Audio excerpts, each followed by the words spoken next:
Assalamualaikum warahmatullahi wabarakatuh. Apa kabar anak-anak? Masih semangat ya? Mudah-mudahan kita senantiasa diberikan kesehatan oleh Allah Subhanahu wa taala. Anak-anak, hari ini mata pelajaran bahasa Indonesia kita ada pada pertemuan kedua. Minggu yang lalu kita pertemuan bahasa Indonesia melalui tatap muka. Masih ingat ya apa yang dibahas minggu yang lalu? Oke, untuk mengingat kembali agar bisa nyambung antara materi yang ada pada minggu yang lalu dengan materi yang sekarang ini, Bunila sudah menyiapkan beberapa slide yang bisa kalian simak melalui video ini. Oke, silahkan kalian perhatikan sambil menyiapkan buku LKS-nya ya. Apakah itu teks laporan hasil observasi atau yang kita sebut dengan singkatan LHO? Nah, apa itu LHO? Kita ingat kembali, LHO atau kepanjangannya adalah teks laporan hasil observasi. Itu adalah teks yang berisi penjabaran umum yang melaporkan sesuatu berupa hasil pengamatan, ya, mengobservasi secara sistematik dan objektif untuk memastikan suatu persoalan atau menguji suatu hipotesis, ya.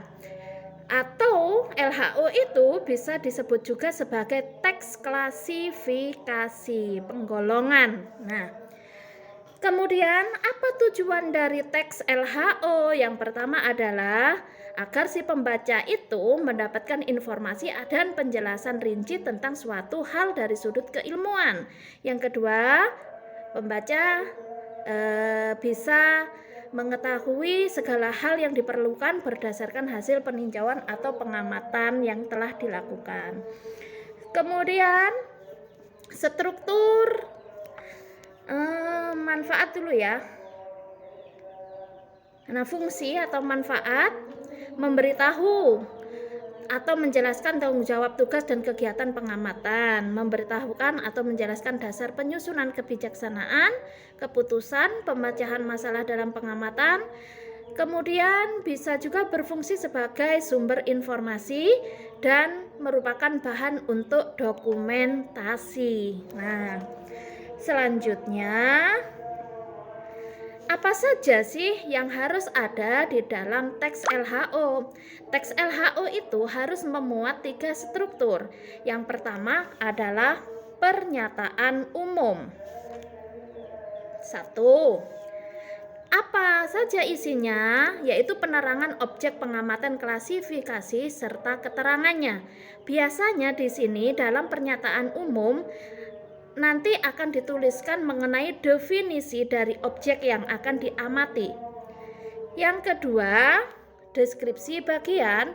Di sini menjelaskan tentang bagian-bagian atau aspek yang akan dilaporkan dari objek yang diamati. Yang ketiga, deskripsi manfaat, berarti nanti pada bagian ini kita nanti akan menemukan manfaat dari objek-objek yang akan diamati atau yang sedang diamati. Baik, lanjut anak-anak, kita langsung pada contoh analisis struktur LHO. Silahkan kalian pahami di sini bahwa contoh ini tentang hutan bakau. Kalian tahu ya hutan bakau atau hutan mangrove ya, ini biasanya yang ada di pesisir pantai ya. Nah, di sini harus ada ketiga struktur itu. Yang pertama di sini mengenai hutan bakau ya, ini merupakan struktur klasifikasi atau deskripsi umum ya.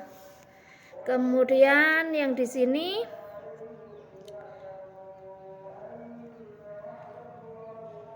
hutan bakau memiliki beberapa fungsi bla bla bla bla. Dapat menahan abrasi. Nah, pada saat datang badai, hutan bakau berfungsi sebagai penahan badai. Kemudian hutan bakau juga menurunkan kandungan karbon dioksida di udara. Hutan bakau menjadi tempat hidup biota laut. Selain itu, masyarakat sekitar memanfaatkan hutan bakau sebagai sumber mata pencaharian. Hutan bakau juga menyediakan beberapa unsur penting bahan obat-obatan. Berarti ini masuk pada deskripsi bagian bahwa hutan bakau itu selain memiliki fungsi secara umum, tapi di sini juga digunakan sebagai bahan obat-obatan. Berarti yang di sini klasifikasi ini adalah klasifikasi deskripsi umum. Yang di sini deskripsi bagian struktur kedua.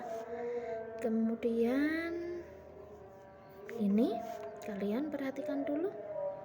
Yang di sini adalah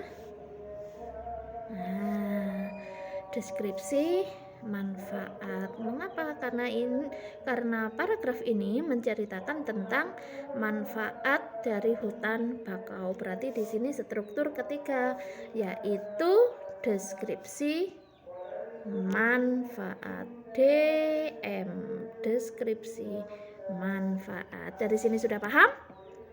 Paham ya? Untuk penjelasan hari ini cukup sekian.